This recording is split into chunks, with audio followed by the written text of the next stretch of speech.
Well, the guy did Alpha, so if he does Alpha, then I'm going to do Alpha. I forgot my water. Do you mind bringing it up to me? I can come and get it, I guess. Thank you.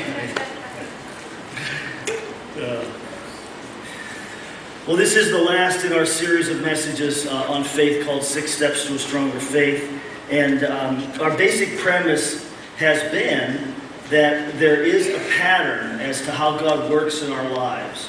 And God's pattern of work in our lives will build faith within us if we understand the pattern. If we don't understand the pattern, then we'll misunderstand what's happening in our lives. We'll question God, we'll get impatient, and faith won't grow. But if we do understand it, then we can have a growing faith. Now, the very idea of having a growing faith means that at some points of time, we need to examine our faith. We need to do a self-evaluation, just like a doctor evaluates our health at times. It doesn't hurt for us to look at our own hearts, look at our own faith, ask God to reveal to us what's there, and to basically do a checkup. In fact, the Apostle Paul recognized the value of that in 2 Corinthians 13:5, when he said to examine yourselves to see if your faith is genuine. Test yourselves. And so just as a little examination, as an introduction to this message this evening, let's look at faith from the perspective of different television programs that have been popular over the years. Now, some of you here will remember a program called Father Knows Best. Many of us have heard of that old program, Father Knows Best.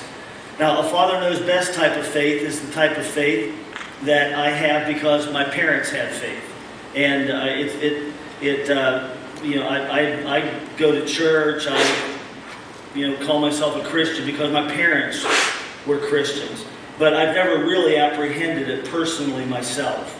It's never been anything that has really touched my heart individually and personally. So it really, if that's what it is, then it's kind of bland and it's pretty flat, and it's probably kind of black and white because all I know is a list of rules. Another program that's been popular over the years is called Home Improvement. And a home improvement type faith would be a faith that is based upon what I think is right for my family. Maybe I go to church or I read the Bible because I think my kids need it. Or I think my wife wants me to, or my husband wants me to. And once again, it's not something that is personal in my own life. It's not something that I'm being drawn to individually, but I'm doing it for the welfare of someone else. There's a 60 Minutes faith, and a lot of people fall into this category where our basic assumption is that if I go to church for 60 minutes once a week, then God's going to be happy with me. And that's what God's looking for, is for me to go to church and to go through whatever worship ritual the church I attend has, and then I'm okay with God, and I'm going to have God's blessing in my life.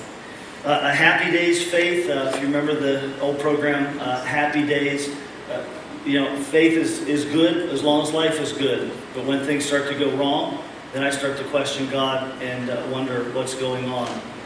Another type of faith would be a Rescue 911 faith. I've never watched the program, but the rescue faith is the faith that rises up when I'm in trouble.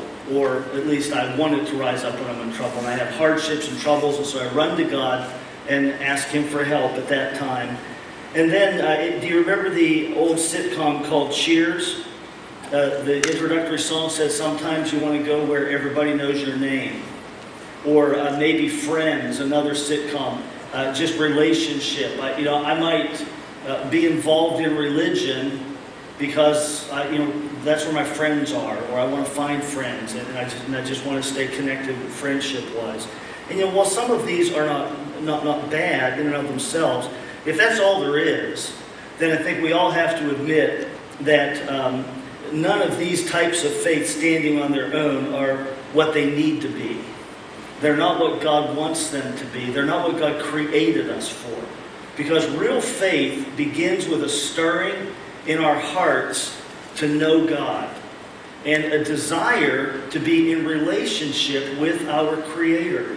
And so real faith goes hand in hand with that stirring to know God. And real faith will lead us into a more and more intimate and growing, greater intimacy relationship with Christ and with God over the course of time and as we go through the experiences of life. But we need to be honest with ourselves, and once in a while look at our hearts and ask ourselves, what type of faith do I have? What type of faith am I living with? Now, what we're going to do is look at the 6 steps to a stronger faith that just illustrated in the life of Abraham, because Abraham illustrates all 6 steps, and then we're going to look at some of the lessons we can learn from the life of Abraham as he went through steps 5 and 6. We're going to focus on steps 5 and 6 tonight.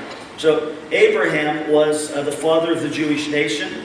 He was the first of the nation of Israel. Without Abraham, there wouldn't have been any chosen people of God. Without Abraham, there wouldn't have been any Old Testament.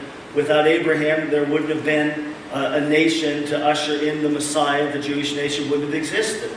Abraham was the father of the Jewish nation. And Abraham is held up to us in the New Testament as an example of faith. And so when we talk about faith, Abraham is a man who's referred to several times in the New Testament as an illustration of what real faith is all about.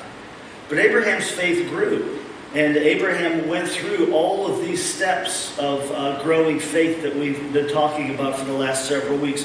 So let's take a look at that. Let's just consider Abraham's progress in faith, because he grew in his faith. And there was a progression to his faith. But the first thing is the dream stage.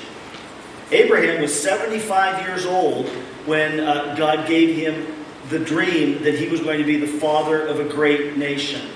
And so the dream comes to Abraham, what we would consider to be very late in life. So Abraham's 75 years old, and he gets this dream in Genesis 12. I'm going to make you into a great nation. Now, at that point in time, Abraham was childless. And so this was a promise that it must have excited his heart and Sarah's hearts, because they would have had a desire. And as you read the rest of the story, you see they had a strong desire to have children. So they received the dream, and not fully comprehending what the dream will mean or how it will all work out. And so often the dream we receive, we just get a glimmer of it at the beginning. The thing that God puts in our hearts that He wants us to accomplish, how He wants us to serve Him. We just start to get a glimmer of it at the beginning. But Abraham went from the dream stage into the decision stage very, very quickly, because at the age of 75, he picked up and moved. And we've seen that not only do you get a dream from God, we could call it a calling from God, but we have to respond to that dream. We have to act upon the basis. We have to act upon that dream and make a decision to do something about it. So Abraham says in Genesis 12:4, so Abraham left as the Lord had told him to. So he took action on the dream. There was risk involved in this action. But there was also the third stage, which we call the delay stage. Because we see Abraham at the age of 86, 11 years later, and the dream's still not fulfilled. There's still no baby. There's still no child to be the one that would carry on Abraham's heritage and become that great nation that God had promised. And so 11 years and no child.